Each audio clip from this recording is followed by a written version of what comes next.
Hi, I'm Apurva from ClearTax. Have you received a notice from the Income Tax Department under Section 143(1)? Not sure what it means or how to handle it? I'm here to help you with the same. Once you are done filing your IT returns and verifying it, the IT department will pick it up for processing through its centralized processing center located in Bengaluru. While processing, CPC checks for errors made in ITR, such as arithmetic errors, omission of income disclosure, tax credits, and tax calculations. Upon processing the ITR, CPC will send you an intimation under Section 143(1). There can be three types of intimations sent under Section 143(1). That is, 1. Intimation with no demand or no refund. This intimation is sent if the department accepts the ITR filed without any adjustments to it. 2. Intimation determining demand.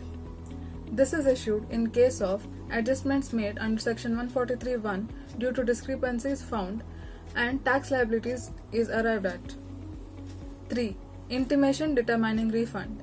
This is issued if interest or tax amount is refundable after making adjustments under Section 143(1) or if there are no discrepancies found. The intimation under Section 143(1) consists of two columns. The first column displays the details of ITR filed by you. The second column displays the calculation by the IT department. There may be adjustments to the data filed by you, such as income under various heads, arithmetic errors, incorrect claims such as carry forwarding losses from previous years in which return was filed past the due date, expenditures stated in the audit report but not present in the returns, gross total income, deductions under Chapter 6A, that is, Section 80C, Section 80D, etc., tax deducted at source, and payments made by taxpayers in the form of advance tax and self-assessment tax. The adjustments are carried out only after intimating the taxpayer regarding the proposed adjustments through email. You have a period of 30 days to respond to the proposed adjustments. In the absence of a response, the adjustments will be incorporated and final income and tax liabilities will be determined. In addition, the intimation under Section 143(1) should be sent within 1 year from the end of the financial year in which you had filed the ITR. If you do not receive any intimation within the specified period of time, that means there are no adjustments and no change in the tax liability or refund. What action should you take once you receive the intimation?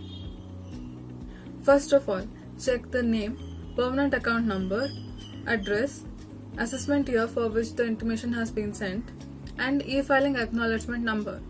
In case you are able to identify mistakes, you can rectify them by filing revised returns. You can do so by logging into Income Tax e-filing website. If there are no mistakes and you do not agree with the adjustments made by CPC, you can file an online rectification application under Section 154(1). This is to request for correction of the mistakes in the intimation. In case you are not satisfied with the processing of your rectification application, you can file online grievance or contact assessing officer. If you agree to the tax demand raised by the Income Tax Department as specified in the intimation, you have to pay such taxes using OLTAS Challan. Choose the type of payment as Tax on Regular Assessment 400 in the Challan. Click the link provided in the description for more information. Do like and share my video if you think the video was informative. Subscribe to ClearTax channel and hit the bell button to receive notifications of our latest videos. Thank you.